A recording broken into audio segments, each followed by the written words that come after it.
ॐ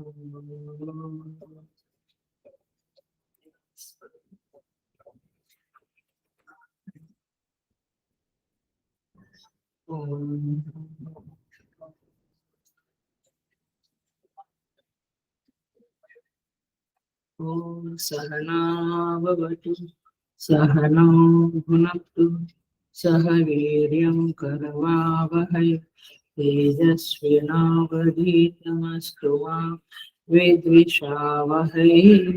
ॐ शान्ति शान्ति शान्तिः। समस्त जन कल्याणे निरतं करुणामयं नमामि चिन्मयं देवं सद्गुरुं ब्रह्मविद्वरम्।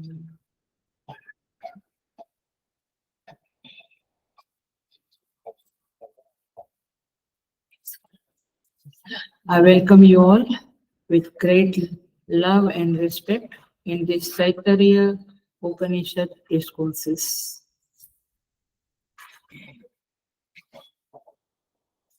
So we start with Shanti Mantra.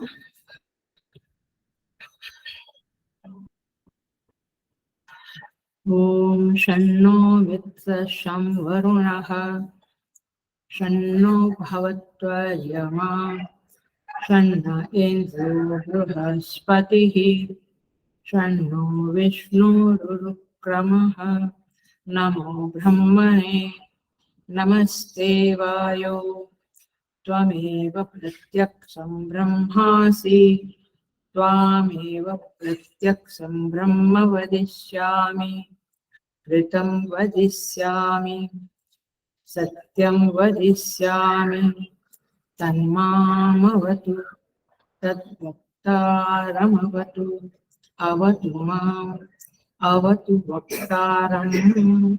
ॐ शान्ति शान्तिः शान्तिः।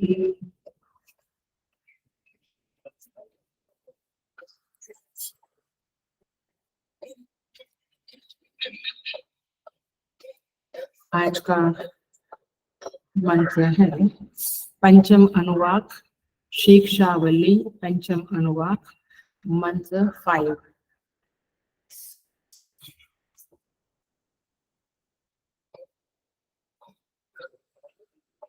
हम चैंट करेंगे और फिर एक्सप्लेनेशन करेंगे।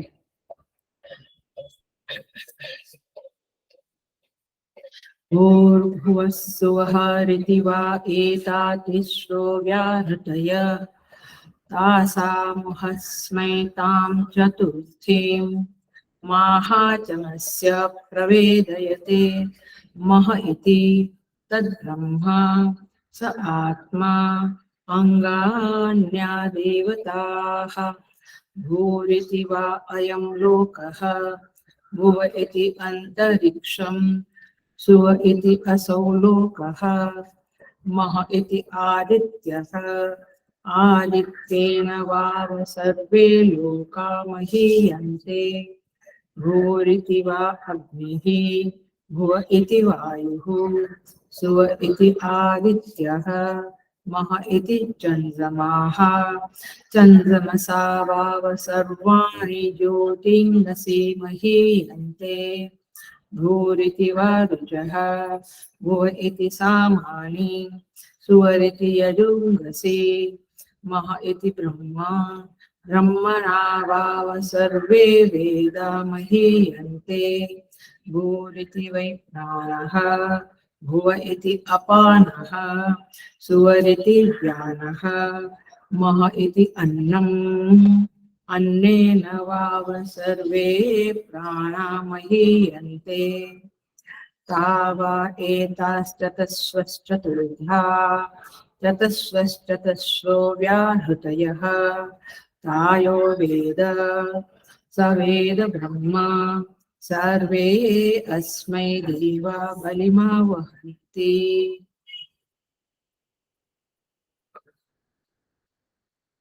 समझा? देखते हैं इसका मीनिंग।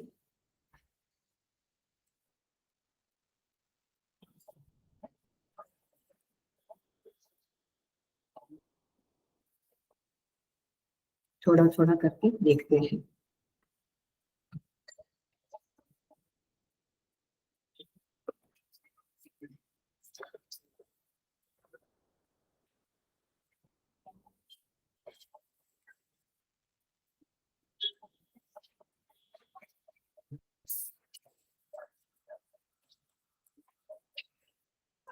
पंचम अनुवाक भाष्य है ना? भाष्य है ना आपके पास? ये अनुवाक जो है, यहाँ पे टाइटल देखिए आप, व्याहृति रूप ब्रह्म की उपासना। माने इस अनुवाक में भी ब्रह्म की उपासना बताई गई है। चतुर्थ अनुवाक जो था, उस चतुर्थ अनुवाक में ब्रह्म की उपासना नहीं थी। वहां पे प्रार्थना थी, शिष्य के द्वारा परमेश्वर से प्रार्थना थी। क्या प्रार्थना थी? परमेश्वर मुझे मेधा से और श्री से संपन्न करे, माने मुझे मेधा मिले, मुझे श्री मिले, मेरा शरीर अच्छा रहे, मैं वाणी से बहुत मीठा बोलूं, कानों से शास्त्र बहुत श्रवण करूं, और जो मेरा सुना हुआ है उसका आप रक्षण करें। इस तरह से स्वयं के लिए प्रार्थना की। फिर मुझे गाय बहुत मिले, वस्त्र बहुत मिले, अन्नपान बहुत मिले, पशु मेरे पास होवे, और ब्रह्मचारी लोग मेरे आश्रम में आवे पढ़ने के लिए। बहुत ब्रह्मचारी सारी दिशाओं से आवे, और वे ब्रह्मचारी कैसे हो? विमायंतु, कपट रहित ब्रह्मचारी, निश्चल ब्रह्मचारी, ये ब्रह्म विद्या सीखने को मेरे आश्रम में आवे। वे इंद्रियों के संयम वाले हो, मनोनिग्रह वाले हो। इस तरह से यहाँ पे श्रुति माता कहती है कि शिष्य प्रार्थना करता है। और फिर क्या प्रार्थना करते हैं देखिए।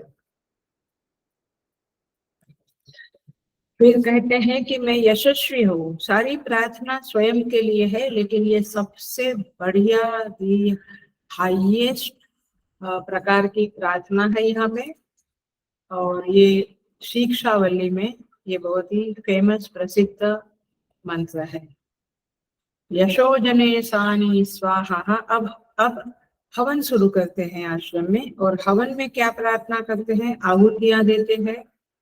यशोजने सानी स्वाहा, मेरा लोगों में यश फैले। लेकिन यहाँ याद करने जैसी जो चीज थी वो बहुत जबरदस्त है, हमने समझाया था। यश कब फैलेगा मेरा? क्योंकि उपनिषद पढ़ते हैं, बट उनके इन बिटवीन लाइन कहो अथवा मीनिंग, उसका जो अर्थ प्रकट होता है वो तो आचार्यों के श्रीमुख से ही होता है। तो यश कब मिलेगा मुझे? मैं यशस्वी कब होगा? when I contribute to the society, to the country, for the family, and family के लिए तो सब करते हैं, but wider प्लान में मैं सेवा करूं, तब जाके मैं यशस्वी बनता हूँ। यशो जने सानी स्वाहा। फिर कहते हैं मुझे, मैं बहुत श्रीमंत बनूं। क्यों श्रीमंत बनूं? ताकि मैं आश्रम को अच्छी तरह से चला सकूं। मैं ब्रह्म विद्या का दान करने के लिए मुझे सब सुविधाएं हो गई। ब्रह्मचारी आवे, कोई झोपड़पट्टी में नहीं जाएगा, मिशन में भी अच्छे रूम है, सब कुछ अच्छा होता है, तब लोग आते हैं। तो मेरा गुरुकुल अच्छा होवे, इसलिए धन चाहिए। और फिर बहुत जबरदस्त मांगते हैं शिष्य। कहते हैं, हे भगवान, अम त्वा भग प्रवेशानि स्वाहा। मैं उस ब्रह्म कोश रूप तुझ में प्रवेश कर दूं, मैं तुम्हारे अंदर प्रविष्ट हो जाऊं। और समाभग प्रवेश स्वाहा, हे भगवान वह तू मुझ में प्रवेश कर ले। क्यों प्रवेश कर ले? ताकि अंदर जो दूसरा बैठा है वासना वगैरह वो दूर हो जावे। और मैं तुम में प्रवेश करूंगा, क्या मीनिंग बताया था? मैं आपको समर्पित हो जाऊं, that is what I enter into you. सो इस तरह से मीनिंग समझेगा, पक्का होगा, तब जाकर आपको शास्त्र समझेंगे। और ये बहुत जगह पे लिखे नहीं होते हैं, उपनिषदों पे खास टीकाएं नहीं है। भगवत गीता पे हजारों टीकाएं हैं, मेरे पास 18 टीका है, 18। तो वो रेफरेंस के लिए, स्टडी के लिए अच्छा रहता है, लेकिन उपनिषद पे है ही नहीं खास, तो इसीलिए प्रवचन के द्वारा आपको कुछ मिलता है। तस्मिन् सहस्र शाखे निभगाहम त्वयि मृजे स्वाहा, कहते हैं आपके सहस्र शाखा जो युक्त जो रूप है, बहुत रूपों में आप विराजमान है, उसमें मैं अपने पाप आचरण का शोधन करूं, मेरे पाप धो डालो, निमज्जे क्या शब्द है, त्वयि मृजे स्वाहा, निभगाहम त्वयि मृजे स्वाहा, मैं आप में मेरे पापों को धो डालूं। यथा प्रवतायन्ति यथा मासा अहर्जरम्, एवं मां ब्रह्मचारिणो धातः आयन्तु सर्वतः स्वाहा। इस प्रकार जल निम्न प्रदेश की ओर जाता है और सारे महीने वर्ष में समाप्त हो जाते हैं, अंतर्निहित हो जाते हैं। उसी प्रकार हे विधाता, ब्रह्मचारी लोग सब ओर से मेरे पास आवे। और लास्ट तो बहुत ही बढ़िया बोला है, प्रतिवेशोषि। वाह, प्रतिवेशोषि माने आप आश्रय स्थान हो। बिग डिग्री, मुझे लगता है कि सबसे बड़ी डिग्री यही है, इंजीनियरिंग, डॉक्टर, लेकिन आप किसी की आश्रय स्थान बनो, ये बहुत जबरदस्त चीज है। कहते हैं भगवान आप तो सबके आश्रय स्थान हो। प्रमा भाई प्रमा पद्यस्व माने माँ प्रभाही, माने मेरे प्रति आप भासमान हो जावे, प्रकट होवे, मुझे आपके दर्शन हो। ऐसी इच्छा होती है क्या कभी कि मुझे भगवान के कब दर्शन होंगे? ना मुझे गाड़ी BMW कब मिलेगी, कितना पैसा बाकी है, अभी किस साल में आएगी,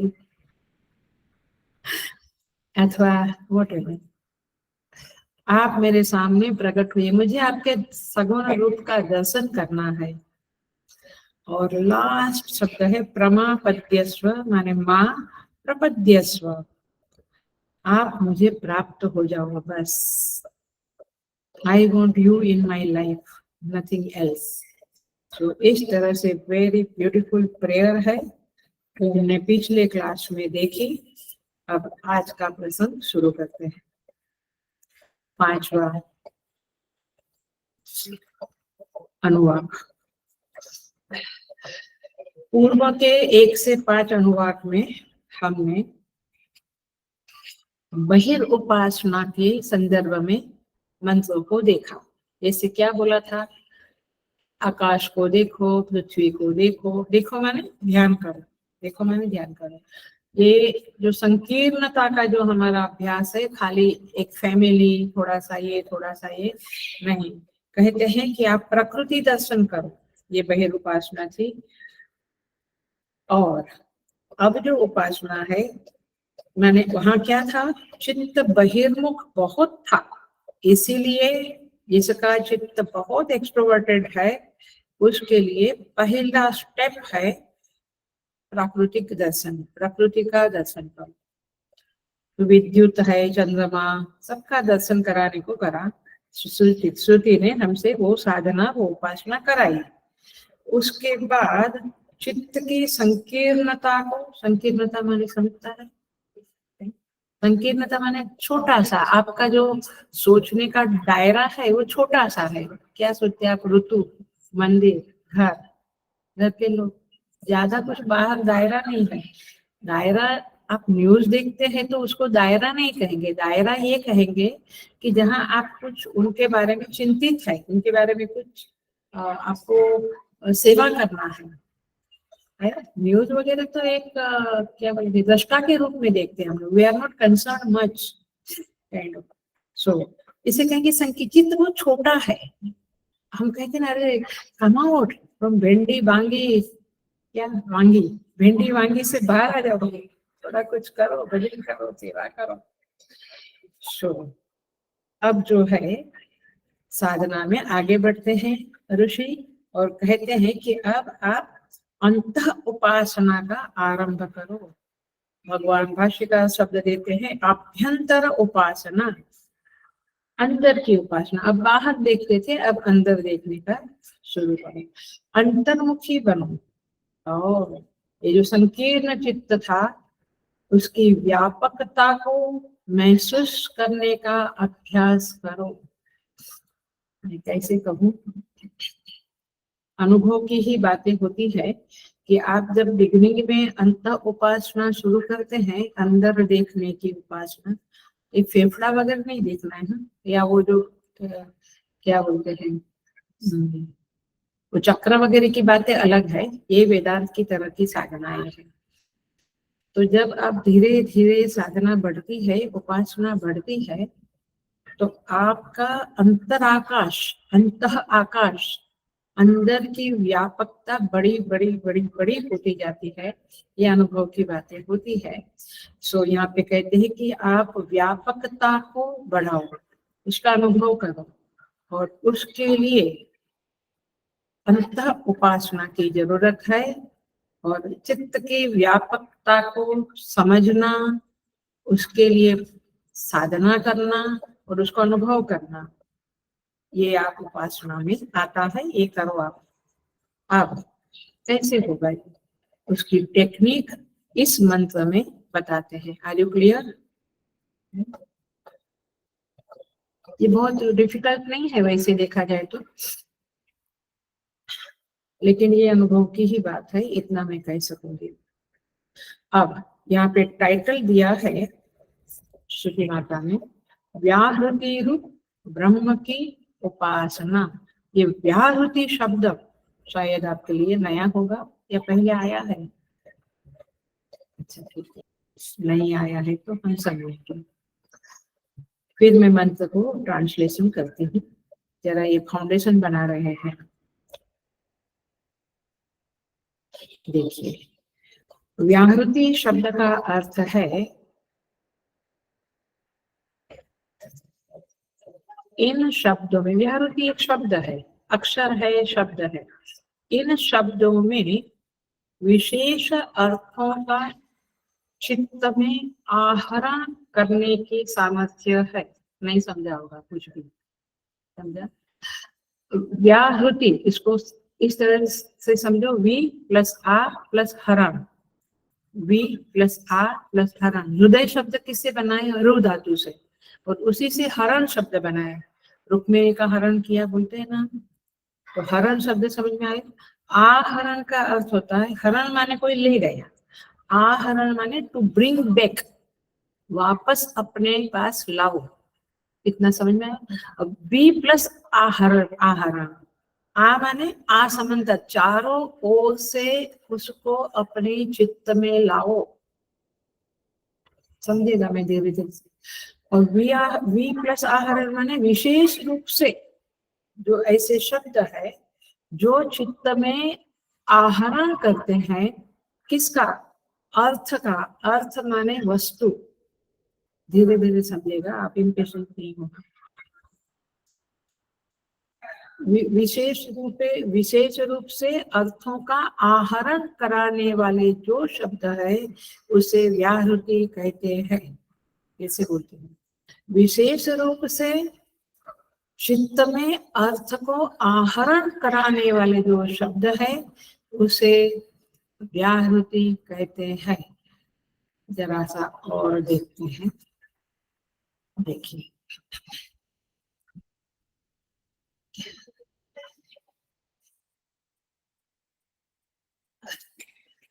किसी ने बृहत शब्द बोला, बृहत, बृहत माने विशाल, बृहत। जब बृहत शब्द बोला तो आपके चित्त में घट होगा, घटाकार आएगा। घट बोला तो घटाकार आएगा, बृहत बोला तो घट नहीं आएगा। इसका अर्थ क्या हुआ, ये सेकंड पॉइंट है। पहला पॉइंट मैंने व्याहृति का एक डेफिनेशन समझाया, अब एक उसकी थोड़ी डिटेल समझाती हूँ। आगे कुछ नहीं है, पूरा मंत्र एकदम इजी है, ये फाउंडेशन आप समझ लो। शब्द का जिस अर्थ के साथ संबंध होता है वही अर्थ, अर्थ माने वस्तु, इस चित्त में प्रकट होता है। अब हमें घट शब्द जो है, उस घट का, घट वस्तु जो है यानी एक्चुअल घट जो है उसके साथ का संबंध पता है ना, क्योंकि घट माने ये, ऐसा हमारे अंदर पक्का है। कमल माने ये, ऐसा पक्का है। तो घटाकार कब आया चित्त में, जब घट नाम के साथ घट वस्तु जो है एसोसिएशन, समझ में आता है ना। साड़ी ये शब्द बोला तो साड़ी माने आपके चित्त में पेटीकोट नहीं आएगा, आपके चित्त में कुर्ता पायजामा नहीं आएगा। Are you getting? साड़ी माने साड़ी आएगी। क्यों? क्योंकि उस शब्द का उस वस्तु से जो एसोसिएशन है, संबंध है, वो हमारे चित्त में दृढ़ है, पक्का है। इतनी बात समझ में आई? ओके, ये तो वेरी वेरी लो एग्जाम्पल दिया मैंने, लौकिक एग्जाम्पल दिया। तो जिस अर्थ से संबंध होता है वही अर्थ हमारे कार्यकरण में माने चित्त में प्रकट होता है। सो मूल बात क्या है, शब्द का अर्थ के साथ संबंध दृढ़ होवे। जब आप भगवान बोलते हैं तो चांडाल नहीं आता है आपके चित्त में, राक्षस नहीं आता है ना। भगवान शब्द का जो वस्तु है, श्री कृष्ण, श्री राम, गणेश जी, जो भी शब्द, जो भी वस्तु है, माने कम से कम चलो रूप मूर्ति, वही चित्त में आएगी, राक्षस का रूप नहीं आएगा। सो शब्द से अर्थ का दृढ़ संबंध होना बहुत जरूरी है। इसीलिए यहाँ पे, और उसे व्याहृति कहते हैं, उस शब्द को व्याहृति कहते हैं जो आपके चित्त में उस अर्थ को प्रकट करता है। तो अब देखते हैं, तो यहाँ पे क्या बताया है, उपासना बताई है। तो उपासना में कुछ शब्द है, कुछ अक्षर है, जो बोलने से उसका जो अर्थ है, अर्थ माने वस्तु, घड़ी माने ये घड़ी, ये जो दिखती है ना यहाँ पे, ये घड़ी आया, इस अर्थ कहते हैं, शास्त्र की भाषा में उसे अर्थ कहते हैं। पुस्तक, तो ये जो पुस्तक है यहाँ पे, तो ये पुस्तक शब्द का ये अर्थ है। इतना बात समझ में आई? तो इस मंत्र में, इस पंचम अनुवाक में कुछ शब्द दिया है, जिस शब्द का जो अर्थ है अथवा होना चाहिए वो हमारे चित्त में श्रुति माता आरूढ़ करवाना चाहती है। श्रुति माता क्या चाहती है कि इस शब्द को आप ऐसे समझो, उसका इस अर्थ के साथ संबंध है, तो आप ऐसे ही समझना है। अब और थोड़ा बोल के फिर हम मंत्र में प्रवेश करेंगे। तो यहाँ पे सगुण ब्रह्म की उपासना बताई है। सगुण ब्रह्म को किस तरह से आप देखते हो। अब हम बोलते हैं, सालों से बोल रहे हैं सगुण ब्रह्म, निर्गुण ब्रह्म, सगुण ब्रह्म, निर्गुण ब्रह्म। What exactly comes in your mind? Maximum सगुण ब्रह्म से कृष्ण, शिव, कुछ तो रूप आएगा, आया, बट एग्जैक्टली वो है क्या? Hello, are you getting? वो है क्या, माने उसके बारे में आप क्या समझते हैं? एक अंबा ने कहा, ऐसा कुछ शब्द बोला तो आपको तुरंत उसकी महिमा, वैभव ऐसे चित्त में आता है। लेकिन राम बोला, कृष्ण बोला, सगुण ब्रह्म बोला, एग्जैक्टली क्या आना चाहिए? तो देखिए, ये सगुण ब्रह्म की उपासना का ये मंत्र है, इसलिए आप उसी संदर्भ में सोचना। पुराण में जो है वो तो राम, कृष्ण, शिव, शक्ति उपासनाएं हैं। वे सर्वज्ञ है, सर्वशक्ति है, विशेषण के साथ है, विशेष है, ऐसा हम कहते हैं। पुराणों में इसी बातें करी, भगवान बहुत शक्तिशाली है, वैभवशाली है, ऐश्वर्य है, शासक है, ये सब बताया है। तो परमात्मा सगुण है, सविशेष है। इसका अर्थ ये हुआ वे सर्वात्मा है, वे जगदीश्वर है। एक मूर्ति में, जैसे इधर मूर्ति उधर एक में छिपा हुआ नहीं है, सीमित नहीं है। वे जगदात्मा है, सर्वात्मा है। कैसे समझोगे? समझाते हैं, आप समझ लो। ये बात एक 10 मिनट की है या 15 मिनट मैक्सिमम, आप समझ लो, फिर मन में कुछ भी नहीं है, आप इजीली समझ जाओगे। जैसे ये देह है हमारे पास, सबके पास ये देह है। अब मैं कौन हूँ? देह हूँ। तो मेरा नाम देहात्मा है, देह की आत्मा। पकड़ा बात, बात को पकड़ा। मैं कौन हूँ? देहात्मा हूँ, माने पूरे देह का स्वामी हूँ। करेक्ट? पूरे देह का सेंटर पॉइंट हूँ, केंद्र बिंदु। मेरे बिना तो देह का कुछ मतलब ही नहीं है। तो मैं देहात्मा हूँ का मतलब है देह का स्वामी हूँ, केंद्र बिंदु हूँ, मालिक हूँ, जिसके कारण यह देह जीवित है। याद रखना, इस बात को एकदम से समझ लेना। और ये हाथ, पैर, आंखें, मुंह इत्यादि देह के क्या है? अंग है। अंग, उपकरण नहीं। उपकरण अंतकरण रहेगा, ये तो अंग है। एक देह है शब्द बोला, मैं देहात्मा हूँ, और ये हाथ पैर मेरे अंग है, सब कुछ जो भी शरीर में है। लेकिन ये सारे अंगों की आत्मा कौन है? मैं हूँ। पकड़ में आई बात? सारे अंगों की आत्मा देहात्मा मैं हूँ। इसको अंगी भी कहते हैं।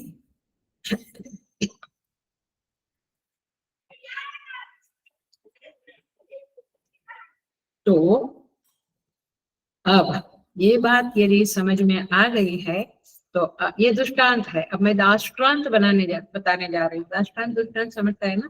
जो बात कहना चाहती हूँ वो दाष्टांत है, जिस एग्जाम्पल के जरिए कहना चाहती हूँ वो दृष्टांत है। अब जिसको मैं भजता हूँ, जिसकी मैं उपासना करता हूँ, देखो उपासना के पीछे का एक रहस्य खुल रहा है। जिसकी मैं आराधना करता हूँ, उपासना करता हूँ, वह कौन है? जगदीश्वर, जगदात्मा। अब मैंने इंट्रोड्यूस किया शब्द जगदात्मा। करेक्ट? अब जगदात्मा माने क्या? पूरे जगत की आत्मा। जैसे मैं इस देह की आत्मा हूँ, वैसे वह पूरे जगत की आत्मा है। इसका अर्थ क्या हुआ? जैसे मेरे अंग है, वैसे उस जगदात्मा के भी जगत में अंग है। पहाड़, नदियां, वृक्ष, सब कुछ उसके अंग है। और समूचा जगत मानो एक शरीर है, और इस जगत रूपी शरीर के केंद्र में जो स्वामी बनकर बैठा है, उसका नाम क्या है? जगदात्मा। ओके, अभी समझ में आया? देहात्मा, जगदात्मा। और इस शरीर को मैं क्या बोलता हूँ? आई, आई, अहम, अहम, मेरा, मैं। वही से पूरे जगत को वे जगदात्मा अहम, अहम, मैं करके समझता है, पुकारता है। और उसका नाम है प्रभु, उसका नाम है भगवान, परमात्मा, सगुण ब्रह्मा। आप जो देना चाहते हो देव। वेदांत में उसका नाम है विराट पुरुष। आप जो पुरुष सुक्त गाते हैं, सहस्रशी सा पुरुषः सहस्राक्षर सहस्रपाद स भूमिं विश्वतो वृत्वा। आया? ख्याल में आ रहा है? अनेक आंखें, अनेक मुख वगैरह वगैरह वहां पे वर्णन है। तो ये विराट पुरुष है। विराट शब्द का अर्थ देखो, पहले पकड़ लिया, देहात्मा जैसे मैं वैसे वो जगदात्मा है, ये पकड़ लो, एकदम पकड़ लो। और जैसे मेरे अंग है वैसे उसके अंग है। जैसे मैं इसका स्वामी हूँ, वैसे वो जगत का स्वामी है, मालिक है। ये जगत हमारे लेस का नहीं है, समझ में आता है। सो विराट शब्द, उसी को वेदांत में विराट कहते हैं। विराट शब्द का अर्थ है विविध रूपेण राजते इति विराट। राट धातु है उसमें, राट हलंत। विविध रूपेण राजते इति विराट। राजते माने विराजते। राज शब्द का अर्थ पता है ना, राट धातु का अर्थ है चमकना, क्या बोलेंगे, प्रकाशित होना, प्रकट होना, आप जैसे भी लेंगे। सो आप देखना, अब मैं इसी बात को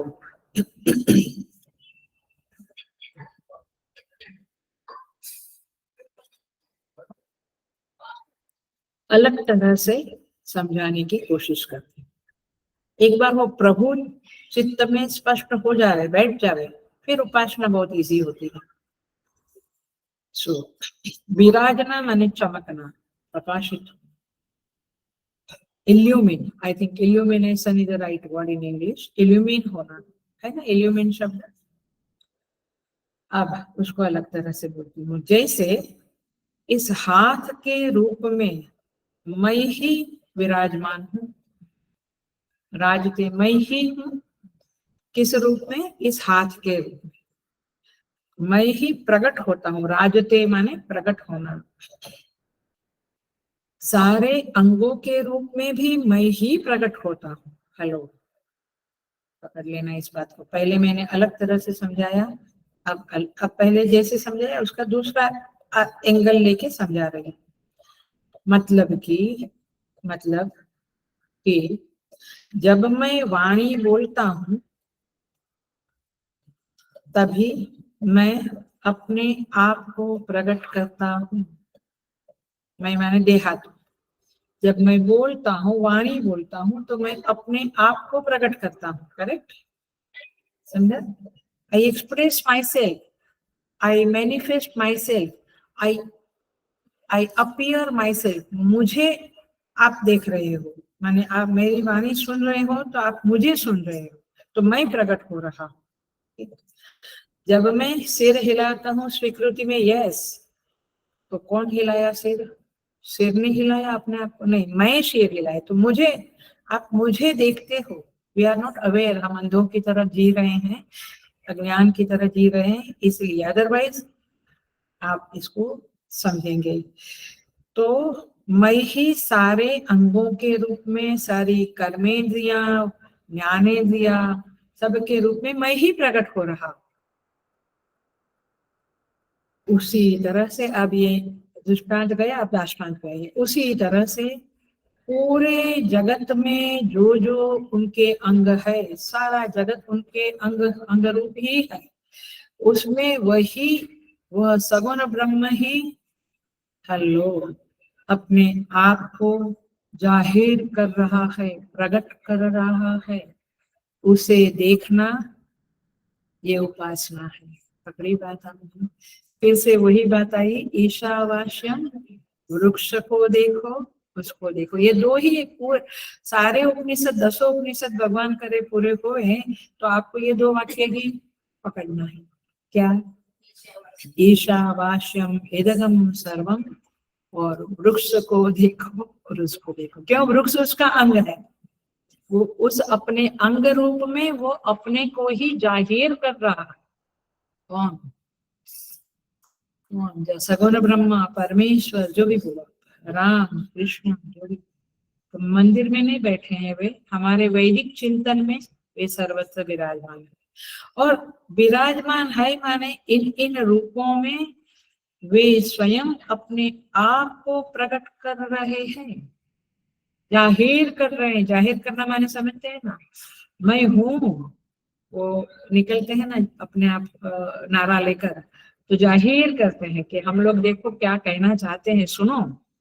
जाहिरात, आई डोंट नो हिंदी में जाहिरात शब्द है, गुजराती में है जाहिरात, इंग्लिश में क्या? एडवर्टाइजमेंट, गुजराती में जाहिरात। तो जाहिर कर रहा हूँ। ओके, या मराठी कोई है ऐसा देख रही थी मैं कि मराठी में क्या बोलते हैं। एनीवे मैं बाद में पूछ लूंगी किसी को, या कोई ग्रुप में डाल देना मराठी में क्या बोलते हैं। सो पूरे जगत में जो अपने को निरंतर जाहिर, वाह, ये शब्द बड़ा इंपॉर्टेंट है, नजर जाने जैसा है, अटेंशन देने जैसा है, निरंतर वो जाहिर कर रहा है। ऐसा नहीं दशहरा है या क्रिसमस है तो निरंतर जाहिर कर रहा है। उसे बोलते हैं विराट पुरुष, उसे बोलते हैं सगुण ब्रह्म, उसे ही श्री राम श्री कृष्ण बोलते हैं, भगवान शिव उसे ही बोलते हैं। तो इस उपमा को, देहात्मा की उपमा उपमा को लेकर जगदात्मा का चिंतन करना, यह भी उपासना है। और तद जप तदर्थ भावना, उसके नाम का जप करो और उसके रूप का ध्यान करो, यह भी उपासना है। Are you getting the different aspects of upasana? सर्वत्र भी उनकी उपासना होती है और हृदय में भी उनकी उपासना होती है। तो प्रभु की स्थिति इस जगत में वैसी ही है, भगवान की सगुण ब्रह्म की स्थिति इस जगत में वैसी ही है जैसे आपकी इस देह में है। देखो मैं अलग अलग शब्दों से बोल रही हूँ ताकि वो चीज एकदम पक्की हो जाए।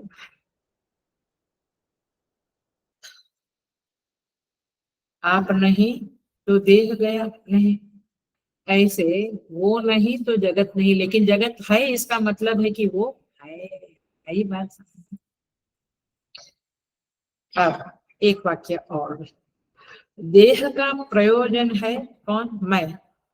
देह का प्रयोजन मैं माने मेरे लिए देह है, प्रयोजन माने मेरे लिए, मेरे लिए देह है, मेरे कारण देह है, तो ये देह की स्थिति है। ऐसे ही जगत किसके लिए है? परमात्मा के लिए है। प्रयोजन तो परमात्मा है आया, और उनके कारण ही जगत है, ये बात को पक्का करें। ये बहुत ही ब्यूटीफुल चीज है जो आचार्यों के प्रसाद रूप में हमें मिली हुई और हम आपको बांट रहे हैं। बहुत ही गहरी, हृदय को स्पर्श करने वाली और बहुत ही स्पष्ट चित्र देने वाली, स्पष्ट विजन देने वाली बातें हैं परमात्मा के संदर्भ में, उपासना के संदर्भ में। देखिए मैं और अलग तरह से इसी बात को समझाना चाहती हूँ। बोर नहीं होते हैं ना आप लोग? बोर नहीं हुआ ना? अब देखो, अब फिर से मैं दृष्टांत में आती हूँ, फिर दाष्टांत में आती हूँ, दृष्टांत में आती हूँ, दाष्टांत में आती हूँ, मैं फिर दृष्टांत में आ गई। देह का कोई भाग ऐसा नहीं है जिसमें मैं भरपूर नहीं। एवरीवेयर, नख में भी एवरीवेयर मैं भरपूर हूँ, होल बॉडी में मैं भरपूर हूँ, सारे अंगों में मैं भरपूर हूँ। किसी के अंगूठे को आपने छुआ तो पूछेगा मेरा अंगूठा को क्यों आप छूते हो? अंगूठा को छुआ आपने, लेकिन वो क्या पूछेगा? मेरे अंगूठे को क्यों छूते हो, मुझे क्यों छूते हो आप? समझ में आया? हम ऐसा नहीं कह सकते कि मैंने अंगूठे को छुआ तुमको नहीं छुआ। ऐसे अब देखो, ऐसे जगत के हर पदार्थ के साथ हम डील कर रहे हैं। We are dealing with the whole world, चराचर, जड़ भी चेतन भी। तो हम किसके साथ डील कर रहे हैं? हम किसको छू रहे हैं? लेकिन हम क्या समझते हैं? वो छूना माने सारा ले लो, आप देखना सुनना सब, हमें वह अपने को जाहिर करता है ऐसा हम महसूस नहीं कर रहे हैं when we are dealing with the world. So, जैसे मैं नाम की चीज पूरे देह में व्याप्त है, भरपूर है, इसे उपमा बनाकर उपमेय प्रभु के बारे में आप सोचिए कि वह जगत में भरपूर है, सर्वत्र व्याप्त है। आ गया ईशावास्य, सर्वत्र व्याप्त है। इसका क्लासिक एग्जाम्पल रामचरितमानस में है। गोस्वामी तुलसीदास जी बहुत ग्रेट थे, है। अभी तो राम जी आ रहे हैं, उनके रामायण के राम जी आ रहे हैं 22 तारीख को। So much happy we all are. वो रामचरितमानस आप पढ़िए, वहां पे लिखते हैं भगवान राम जंगल से पसार हो रहे थे, उस पासिंग वाल्मीकि जी का आश्रम आया, नेचुरली सभी आश्रम के ऋषि लोग राम जी को इनवाइट करते थे। तो गए राम जी, वाल्मीकि जी ने इनवाइट किया तो आमंत्रित किया, तो फिर राम जी बातों चाय पानी हो गया, उसके बाद डिनर बाकी था तो बातें करने बैठे। तो क्या कहते हैं भगवान राम, कहते हैं कि वाल्मीकि जी मुझे ऐसा स्थान बताओ, कोई मुझे रहने के लिए कोई स्थान बताओ, मैं यहाँ जंगल में कहाँ निवास करूँ, कहाँ झोपड़ी बांधू मेरी। वाल्मीकि जी ने कहा प्रभु पहले ये बताइए कि आप कहाँ नहीं हो, फिर मैं आपको आपका निवास स्थान बताऊं कि आपको कहाँ रहना है। आप सर्वत्र हो, रहते हो। सो तात्पर्य ये है कि जैसे मैं इस देह में भरपूर हूँ, व्याप्त हूँ, वैसे परमात्मा इस जगत में भरपूर है, व्याप्त।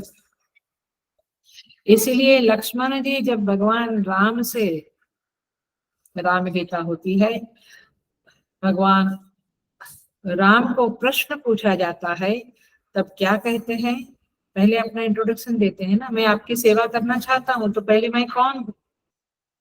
देखिए क्या क्लैरिटी है, कहते हैं मैं सेवक सचराचर रूप स्वामी भगवंत। मैं सेवक, मैं कौन हूँ, सेवक हूँ। सचराचर रूप, चर अचर रूप स्वामी, आप स्वामी कौन हो, सचराचर रूप स्वामी भगवंत। ये क्लैरिटी के साथ सेवा है। वेद क्या कहता है, पुरुष एव इदगम सर्वम, पुरुष एव इदगम सर्वम, इदम इदम करके भासमान जो ये जगत है, इदम इदम माने यह चेयर, यह टेबल, ये वृक्ष, ये व्यक्ति, ये मंदिर, यह करके जो जो चीजें, इदगम सर्वम, यह करके जो कुछ भी है, पुरुष एवं, माय गुडनेस, ग्रेट। क्या बोलता है वेद, वह सब कुछ जो यह करके है, वह सब कुछ पुरुष एवं, विराट पुरुष ही है। वैदिक धर्म में, थोड़ा सा आगे बढ़ रही हूँ मैं, थोड़ा सा अब निगेशन करने वाली बात कर रही हूँ। अभी तक मैंने एसर्शन किया, मैंने बताया कि ये ऐसा है परमेश्वर, अब निगेशन कर रही हूँ, क्योंकि निगेशन की भाषा से भी कभी कभी लोग समझते हैं।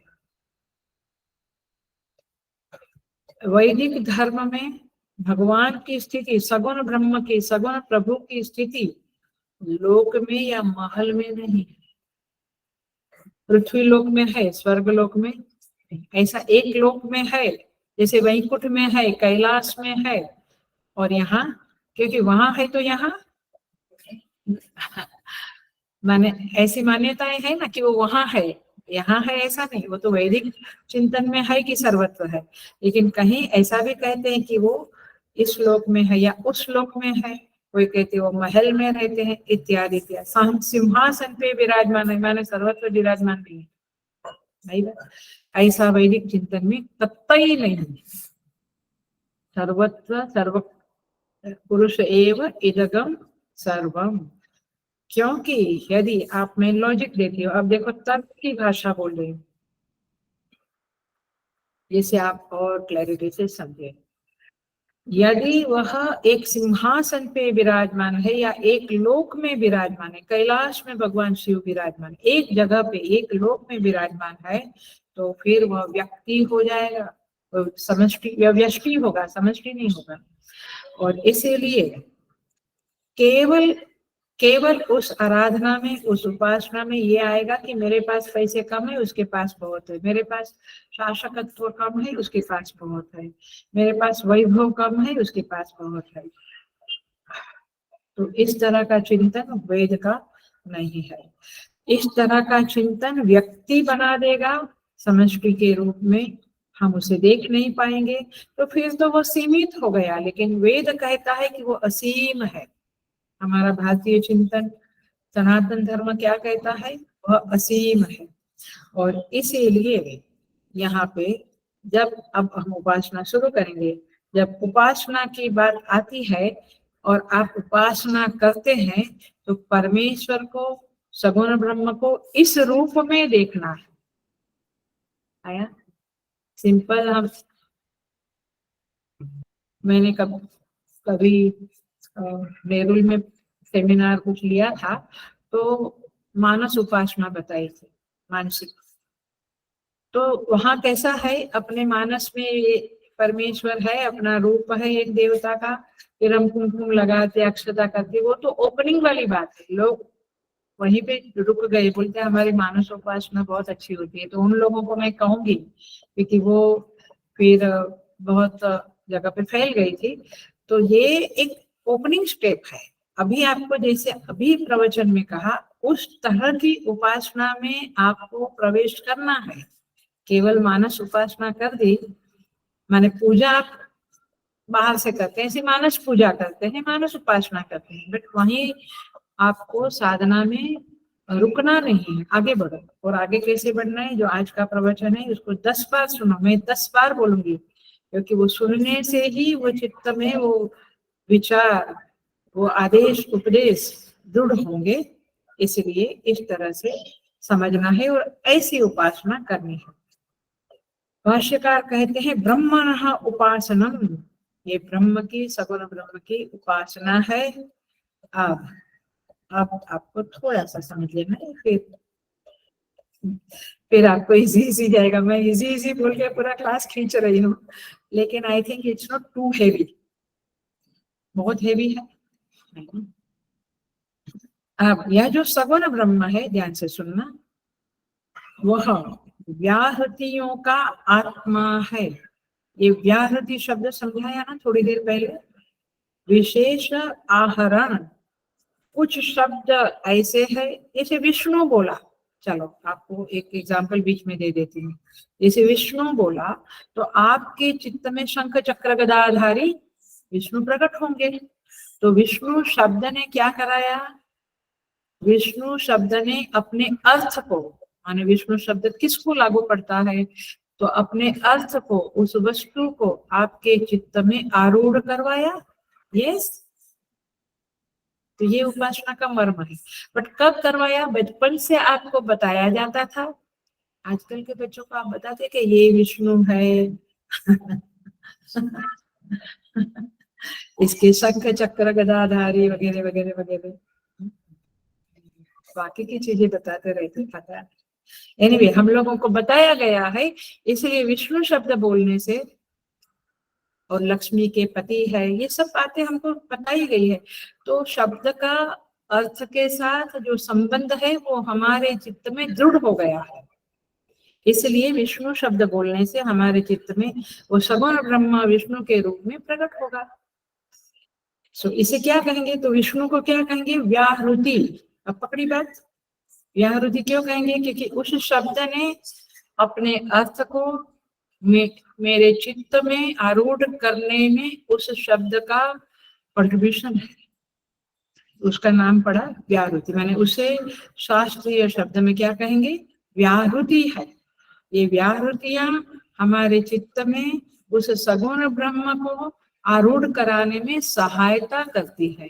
अब भाई अपनी बात, अब एक दीवार पंखा तो ठीक है कि वो बोला तो चित्त में आरूढ़ हुआ, बट उसको व्याहृति नहीं कहेंगे, है वो शब्द है।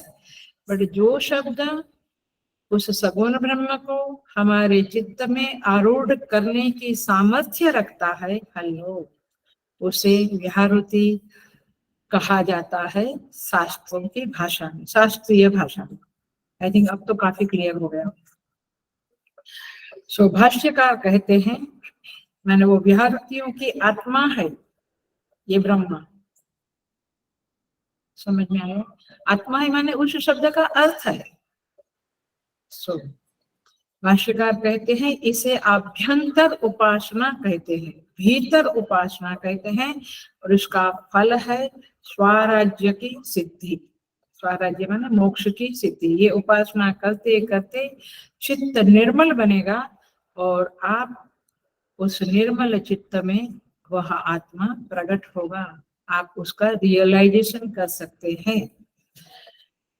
सो व्याहृति किसे कहते हैं, जो आपके हृदय में विशेष कुछ सगुण ब्रह्म है उसका आहरण करे। इसको सादी भाषा में, सिंपल भाषा में बोलूं, जो रामचरितमानस में ओपनिंग में ही गोस्वामी तुलसीदास जी महाराज ने उसका बारे में पूरा प्रकरण लिखा है, और वो प्रकरण है नाम प्रकरण। नाम, राम राम राम नाम लेते हैं नाम, वो उसमें आप पढ़ना, आपको बहुत गहराई से ये संबंध, ये उपासना में ये जो व्याहृति शब्द बोलती हूँ उसका मीनिंग समझ में आएगा, उसका मोर क्लैरिटी होगा। सो वहां पे कहते हैं चित्त में जो नाम है वो नामी का आहरण करता है, नामी को चित्त में आरूढ़ करता है। आई थिंक हम लोग जो थोड़े ऊपर उठे हुए साधक है, आगे बढ़े हुए साधक है, उनको ये अनुभव होता होगा, नाम लिया तो वे चित्त में आरूढ़ हुए। जैसे मैं कहती हूँ विष्णु, सपोज मैं आपको सेमिनार ले रही हूँ और आपको कहती हूँ विष्णु, श्री भगवान श्री विष्णु, तो आपके चित्त में विष्णु आया। यदि कुकर ही बैठा है तो विष्णु नहीं आएगा, क्योंकि 7 बजा कुकर चढ़ाना तो विष्णु नहीं आएगा। लेकिन आप एक फ्लेक्सिबल रहे, आप अटेंशन से क्लास करने बैठे हैं और चित्त स्थिर है और फोकस्ड है, तो जैसे विष्णु शब्द, श्री भगवान श्री विष्णु बोला तो चित्त में विष्णु आया। तो इसी को सिंपल भाषा में, हमारे माने रूटीन भाषा में बोलेंगे, नाम जो है वह नामी को चित्त में आरूढ़ करने का सामर्थ्य रखता है। चाहे आपको ये, जैसे मैं अभी बोल रही हूँ सारी बातें, वो बोलने को आपको थोड़ा कठिन जाएगा, बट आप समझ सकते हैं मेरे ख्याल से। जैसे कमल कहा तो कमल का पुष्प आया, कमल व्याहृति नहीं बन सकता है क्योंकि वो जगत की चीजें है। सगुण ब्रह्म के लिए जो शब्द है वो व्याहृति बनेगा, और वो भी शास्त्रीय पद्धति से। बट समझाने के लिए कहा, कमल कहा तो कमल चित्त में आया, गुलाब कहा, रोज कहा तो रोज आया। तो इस तरह से चित्त में नाम जो है वो नामी को प्रकट करता है, और इसीलिए इसीलिए हमारे ऋषि मुनियों ने कहा है तज्जप तदर्थ भावना। अब समझा, तद अर्थ भावना, वो रूप का ध्यान करो, वो नाम लो और रूप का ध्यान। कई लोग मुझे कहते हैं हम नाम तो लेते हैं बट रूप कुछ हमारे सामने आता नहीं है। मैं कहूंगी फिर थोड़ा अधूरा है, आज बोल देती हूँ, थोड़ा अधूरा है, क्योंकि यही साधना है, यही उपासना है। नहीं तो ऋषि ने कहा होता था तज्जपः बस, और फिर कहीं कहा होता था तदर्थ भावना। लेकिन ऋषि ने क्या कहा है, पतंजल योग सूत्र में है, तज्जपः तदर्थ भावना, ये उपासना है, ये साधना है, ये भजन है। तो राम बोला, ओम नमः शिवाय बोला, तो शिव जी प्रकट हुए चित्त में, बट वो शिव जी कौन है, जगदात्मा है, ये साधना करनी है। अब तक हम क्या करते थे, शिव जी दिखा, राम जी दिखे, लेकिन अब क्या करना है, आज के प्रवचन के सुनने के बाद साधना में थोड़ा इनपुट और करो, साधना को और एक्सपांड करो और विशुद्ध करो, और उस साधना में बल लाओ, उपासना में बल लाओ। तो क्या करना है, उसे जिसका हम नाम लेते हैं और जो नामी प्रकट होता है वे जगदात्मा है, वे विराट पुरुष है, ऐसी भावना करें। ये है आपकी उपासना। उपासना में इस तरह से क्लैरिटी होना बहुत जरूरी है। लेकिन ये कब होगा, जब नामी को तभी चित्त में लेकर आता है, आहरण करता है, जब नाम का नामी के साथ जो संबंध है वो हमारे चित्त में दृढ़ है, नहीं तो नहीं होगा। अब बच्चे को आपने कभी कुछ सिखाया ही नहीं तो उसको भगवान बोलने से भी कुछ नहीं समझेगा, उसको कुछ कई बार ये शब्द जो होते हैं ना, पूजा के या पूजा के जो सामान है उसके समझता नहीं है। हम कहते माने पंचपात्र लाओ, ऐसे देखते हैं लोग। आया, छोटा सा एग्जाम्पल देती हूँ। तो इस तरह से नाम का नामी के साथ संबंध दृढ़ होना चाहिए चित्त में, तब जाकर ये साधना हो सकती है। सो कोई व्यक्ति फॉरेन से आता है, वो फ्रेंच जानता है, फ्रांस से आता है, फ्रेंच जानता है, उसको हम कहें कमल कमल कमल, उसको कुछ समझेगा क्या, कुछ भी नहीं समझेगा। क्यों, क्योंकि एसोसिएशन इज नॉट एस्टैब्लिश्ड, नाम का नामी के साथ जो संबंध है वो उसके चित्त में है ही नहीं। ऐसे ब्रह्म का जो नाम है, सारे नाम उसके है, ये शिव कृष्ण राम, वो नाम का वो ब्रह्म के साथ जो संबंध है वो हमारे चित्त में नहीं है, तो आप कितना कुछ बोल दो, आपको कुछ चित्त में आएगा नहीं।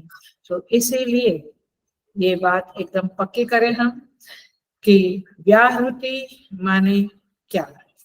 व्याहृति माने वे शब्द, वे अक्षर जो सगुण ब्रह्म को हमारे चित्त में आरूढ़ करने की क्षमता रखते हैं, उसे व्याहृति कहा जाएगा। तो अब मैं प्रवेश करती हूँ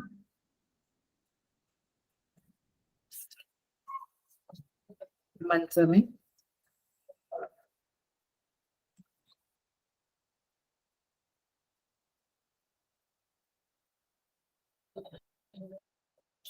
यहाँ पे कहते हैं भूर्भुवः सुवः इति, मंत्र में आ जाइए, पंचम अनुवाक। देखिए इसका मैं छोटा सा शांकर भाष्य है वो पढ़ती हूँ, बहुत उपयोगी है क्योंकि आपको कनेक्शन मिलेगा। ये क्या बोलेंगे, संबंध भाष्य बोलेंगे, इसको याद है ना आपको, इसे संबंध भाष्य जो ओपनिंग में है। पिछला मंत्र और आगे का मंत्र के बीच में जो भाष्य आता है उसे संबंध भाष्य कहते हैं। पकड़ी बात आपने। देखिए वहां पे कहते हैं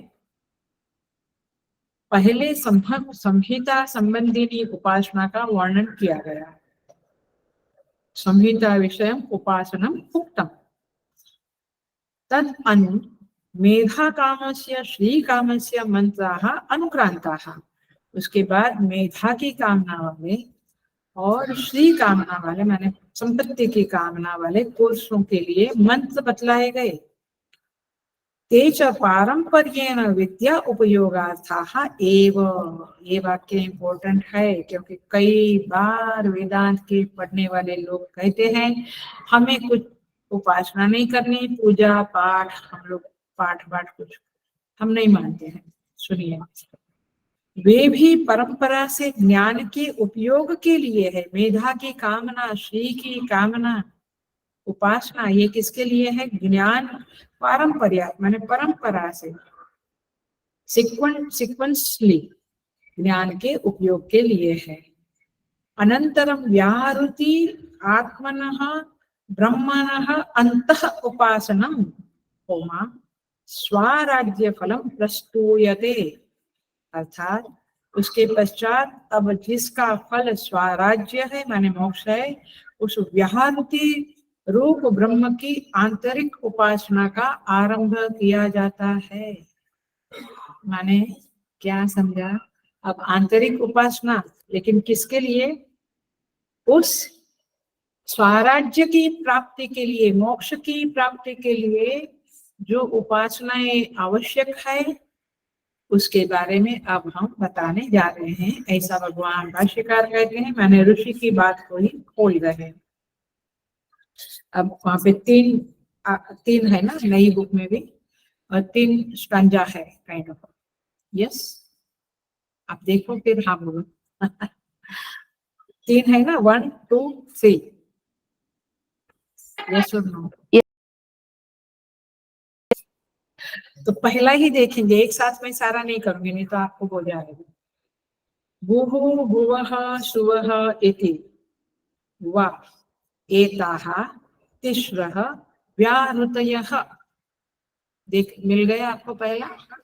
तो कहते हैं कि भू भुवः सुवः, ये एताः माने ये एताः तिस्रः, ये 3 व्याहृतयः। व्याहृति सिंगुलर है, व्याहृतयः प्लूरल है, एक वचन बहुवचन।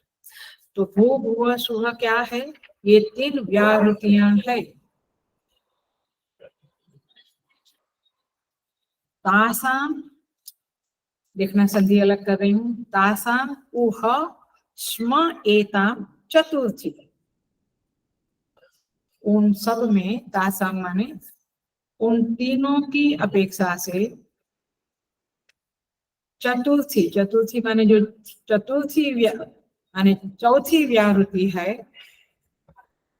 अच्छा एक शब्द रह गया, तासाम उह स्म, देखा, तासाम उह स्म मिला आपको। हाँ, तासाम ऊह स्म का अर्थ होता है ये इस प्रकार प्रसिद्ध है, ये तीनों की तीनों प्रसिद्ध है। ऊह स्म का अर्थ करेंगे प्रसिद्ध है। एताम चतुर्थी, और ये चतुर्थी जो है, चौथी व्याहृति जो है वो महाजनस्य प्रवेदयते।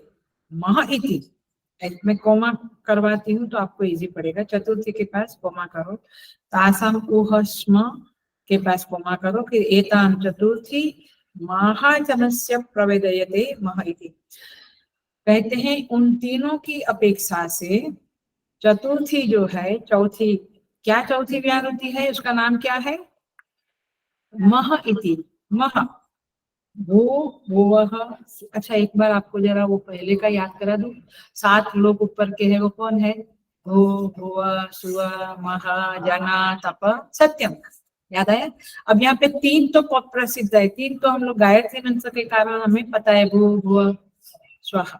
तो भू माने पृथ्वी लोक, भुव माने अंतरिक्ष, सुव माने ऊर्ध्वलोक, ब्रह्मलोक, स्वर्गलोक, जो भी। भू भुव स्व। अब मह चौथी विभक्ति है, चौथा शब्द है, व्याहृति है, वो किसके कारण है? महाचमस्य प्रवेदयते, उसे महाचमस ऋषि के पुत्र ने सबसे पहले जान लिया, उस शब्द का अर्थ जान लिया। महा माने क्या, ये उसने जान लिया। क्या जाना उसने? मह का अर्थ क्या, भू भुव का सुह का अर्थ मालूम पड़ा ना। अब चौथा क्या है? महा, उसका अर्थ क्या है? ये महाचमस्य ऋषि ने जाना। क्या जाना? तद ब्रह्म, वो ब्रह्म है। मह माने ब्रह्म, वैसे भी हम कहते हैं ना महान, महान शब्द जो आया है मह माने ब्रह्म। तद ब्रह्म स आत्मा, माने वो ब्रह्म ही आत्मा है, ऐसा महाचमस ऋषि ने जान लिया। तो अब ये 4 आई, 4 व्याहृति आपको मिली। अब देखो क्या कहते हैं, अंगान्य अंगानी अन्याहा देवताः, और अन्य जो देवता है वे क्या है? उस ब्रह्म के अंग है। अंगानी अन्य देवता, किसके? उस ब्रह्म के, उस आत्मा के सारे देवता है। यहाँ तक हम देखते हैं थोड़ा सा, फिर आगे बढ़ते हैं।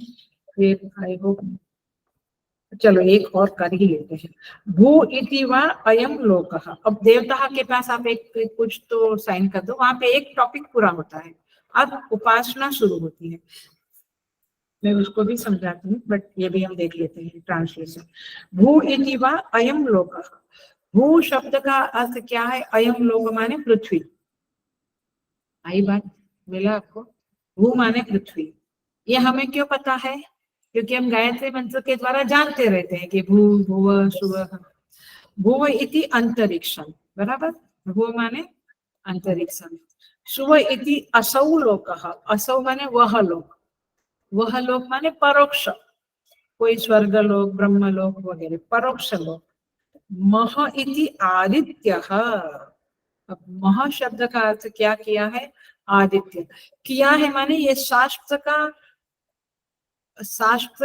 ये वचन है, इसलिए इसे हम प्रामाणिक वचन कहेंगे। इसमें डाउट नहीं करना कि म माने मैं XYZ बोलूं तो XYZ नहीं चलेगा, जो शास्त्र ने बोला वही समझना पड़ेगा। मह शब्द बोला तो सूर्य भगवान का ध्यान होगा। आदित्येन वाव सर्वे लोका महीयन्ते, ये आदित्य से समस्त लोग वृद्धि को पाते हैं। ये एक उपासना हुई।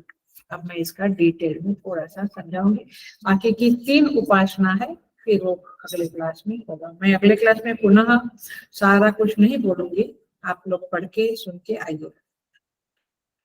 तो यहाँ पे 4 व्याहृति है, इस पंचम अनुवाद में 4 व्याहृतियां है। क्या? भू भुव सुवः मह, 4 व्याहृतियां है। सो अब जो उसका जो मूल अर्थ है वह ये शब्द, ये व्याहृति उसके अर्थ को हमारे चित्त में आरूढ़ करेगा। जब आप बोलते हैं भू भुव सुवः, तो उसका जो अर्थ है वो शब्द जिस अर्थ के साथ एसोसिएटेड है, वो अर्थ, वो वस्तु आपके चित्त में आएगी। भूव बोला तो अंतरिक्ष, सुव बोला तो स्वर्गलोक, ब्रह्मलोक इत्यादि। सो और फिर क्या होता है, उसका ध्यान होता है। ये पुराणों की उपासना नहीं है, ये वैदिक उपासना है। पुराणों की उपासना में क्या आएगा, क्या आएगा, राम जी, कृष्ण जी। पुराण में तो वो देवी, शक्ति, गणेश, ऐसी उपासनाएं थी। ये उपासना कौन सी है, वैदिक उपासना है, सनातन धर्म की, वैदिक वेदों के समय की उपासना है। इसलिए आपके चित्त में आने में देर लगेगी। बच्चों की उपनिषद में है तो हमें समझना होगा, और हम भी इस तरह की उपासनाएं कर सकते हैं। मैं कहती हूँ, जो लोग कहते हैं ना हम शिव को, ये हम पूजा नहीं करें, हम ये मूर्ति को नहीं मानते, तो मत मानो, तुम इसको मानो। भू भुआ को मानो, ये तो तुम्हारी आंख के सामने है ना। भू माने पृथ्वी लोक, भुआ माने अंतरिक्ष लोक, सुआ माने स्वर्ग लोक, ब्रह्म लोक, माने कुछ स्वर्ग नाम का कुछ तो है ना, आपको पता है ना। तो आप ये मानो और उपासना करो, बट करो क्यों, क्योंकि अखा दिन मेरा घर करके इतना घर ही चित्त में आरूढ़ हुआ है। जरा पृथ्वी लोक, अंतरिक्ष लोक, ये सब थोड़ा सा ध्यान माने चित्त में लावे, उसका ध्यान करें, ताकि घर छूटे। या घर छूटने के लिए आप कहाँ जाते, रिसोर्ट में जाते, वो भी आपका ही बनाया हुआ, या होटल में जाते। इससे अच्छा ये उपासना करो ना, क्योंकि आखिर में आप जाके क्या, आपका शरीर जाता है बट चित्त में वो प्रवेश करता है, दैट्स इट।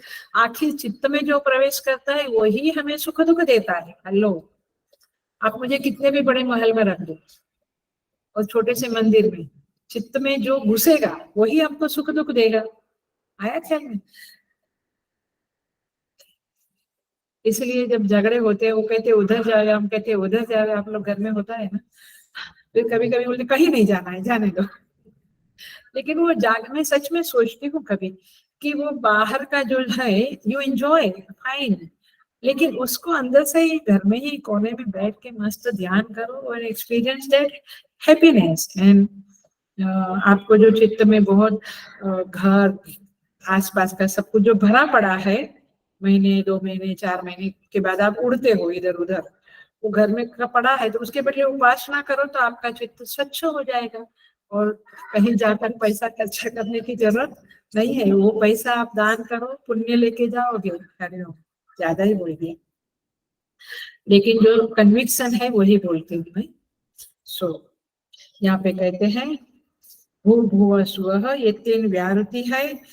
तासाम ऊहस्म, ये 3 निपात है, इसका निपात है माने एक एक्स्ट्रा ऐसे ही, उसका अर्थ है प्रसिद्ध है। तासाम चतुर्थी, उसमें जो चौथा है वो महाचमस्य माने महाचमस ऋषि के पुत्र हुए, उन्हें महाचमस कहते, जैसे दशरथ के दाशरथी, सुमित्रा के सौमित्री, इस तरह से यहाँ पे कहते हैं। तो इस तरह से ये ऋषि ने चौथी व्याहृति ढूंढ दी, ध्यान में उनके समाधि में उन्हें प्राप्त हुई, और वो चौथी का नाम है मह। और यह क्या है, इसका क्या अर्थ है, तद ब्रह्म, उस मह का अर्थ है ब्रह्म, यानी स आत्मा, यानी आत्मा, ब्रह्म और आत्मा एक ही है। आत्मा शब्द का अर्थ है आपनोति, आप धातु से आत्मा बना है, धातु समझते हैं ना, गच्छति, गम धातु से गच्छति, विराट विराट विराट, तो राट धातु से विराट बना है। सो यहाँ पे जो सब कुछ सबको प्राप्त कर ले उसका नाम है, उसे अपनोति कहते हैं, और उसका नाम है आत्मा। आत्मा ही आखिर सब कुछ प्राप्त करता है। हमें लगता है मैं करता, लेकिन आत्मा ही प्राप्त करता है। सो व्यापनोति शब्द का अर्थ है व्याप्त है। अब पकड़ लेना, हेलो, अब बिल्कुल अटेंशन। आपनोति माने जो सब कुछ प्राप्त करता है, सबको प्राप्त करता है। वो सबको कैसे प्राप्त करेगा, जब वो व्याप्त होगा तब सबको प्राप्त करेगा। ये क्रक्स वाला वाक्य पकड़ लिया, जब वो सर्वत्र व्याप्त होगा तब सब कुछ प्राप्त करेगा। सो जैसे मैं को आप मैं को शास्त्र क्या बोलता है? अहम। अहम को क्या कहते हैं? आत्मा। तो क्यों? क्योंकि ये मैं है, ये अहम पूरे देह में व्याप्त है और पूरे देह का सब कुछ हलन चलन संचालन वही करता है। तो इस तरह से सारी चेष्टाओं में, देह की सारी चेष्टाओं में वो व्याप्त है, इसलिए उसको अहम कहते हैं, आत्मा कहते हैं। उसी तरह से जो जगत आत्मा है वह कौन है? जो सब कुछ प्राप्त करता है। मैंने उसे सब कुछ प्राप्त है, उसे कुछ प्राप्त करने की जरूरत आई बात। और एक बात समझी जगदात्मा की, उसे सब कुछ प्राप्त है। जैसे ये देह से, कर्मेंद्रियों से, अंतःकरण से जो कुछ भी अंदर आता है वो किसको प्राप्त होता है? उस आत्मदेव को। आत्मदेव की वो एग्जाम्पल भी है उपनिषद में। जैसे राजा के सामने वो सेवक लोग थाल भर भर के हीरे मोती लाते हैं, तो हीरे मोती किसके लिए? राजा के लिए है। वैसे यहाँ पे हम शब्द स्पर्श रूप रस गंध विषय लाते हैं, ये इंद्रियां किसके लिए? आत्मदेव के लिए। सो इस जगदात्मा के लिए है, तो उसका नाम है मह। अब पकड़ी बात, मह। तो मह शब्द बोलने से जगदात्मा, आत्मा, ब्रह्म ऐसा चित्त में आना चाहिए। और वही जैसे मेरे शरीर में काफी चीजें इनवॉलेंटरी होती है, पाचन क्रिया आपकी इच्छा से होती है। आप तो चाहते हैं कि जल्दी 10 रसगुल्ला पाचन हो जावे और 10 लड्डू खा लो, ऐसे पाचन होता नहीं है। प्रॉब्लम ये है। इसीलिए कहना क्या चाहते हैं, ये किसके आज्ञा से होता है? वो आत्मा जो बैठी है, परमात्मा जो बैठा है। तो इसीलिए यहाँ पे हमारा कुछ ज्यादा चलता नहीं। सांस आप लेते हो क्या? थोड़ा कुंभक कर लेती हूँ लेकिन सब कुछ उसका संचालन में है, वो संचालक है। ये बातें समझनी पड़ेगी, तब जाके जगदात्मा शब्द का अर्थ आपके चित्त में घटेगा, आपके चित्त में आहरण होगा उस शब्द के अर्थ का, और तब जाकर उपासना बनेगी, उपासना होगी। नहीं तो वो फ्रेंच आदमी की तरह कमल शब्द बोला तो वो देखने लगा कमल माने क्या है, ऐसे ब्रह्म माने क्या, ऐसा लगेगा। सो शब्द का अर्थ के साथ जो रिश्ता है, जो रिलेशनशिप है, वो प्रामाणिक होनी चाहिए, माने शास्त्र के द्वारा बताई गई। इसलिए देखिए शालिग्राम में हम किसकी भावना करते हैं? शिव की करते, राइट? हाँ, विष्णु की करते हैं। क्यों? क्योंकि शास्त्रीय आदेश है। ऐसे शास्त्रीय आदेश क्या है? मह जो है वह कौन है? ब्रह्म, आत्मा। और वो कौन है? जगदात्मा। ऐसे समझना है। सो अंगानी अन्याहा देवता, बाकी के जितने देवता है वे उसके अंग है। जैसे देह में हाथ पैर ये देह के अंग है, वैसे उस जगत के जो पदार्थ है, पेड़ पौधे, पहाड़, नदियां, समुद्र, ये सारे अंग उस परमात्मा के विशाल देह के अंग है। तो देवता भी उनके अंग है। जैसे देह के संदर्भ में हाथ पैर आदि देही आत्मा के अंग है, इसीलिए देही को अंगी भी बोलेंगे हम। वैसे पूरे जगत का जो आत्मा है उसे जगदात्मा कहेंगे, और अन्य देवता उसके अंग है। थोड़ा होने को आया है, करती हूँ। श्रीमद् भागवतम में एक वेरी ब्यूटीफुल है, आपके चित्त में ये लेकर जाना, अगले वीक तक रखना। श्रीमद् भागवतम में द्वितीय स्कंद में प्रथम अध्याय में 5वां श्लोक है, 215। देखना घर जाके, वेरी ब्यूटीफुल, अंडरलाइन करके बाय हार्ट करना।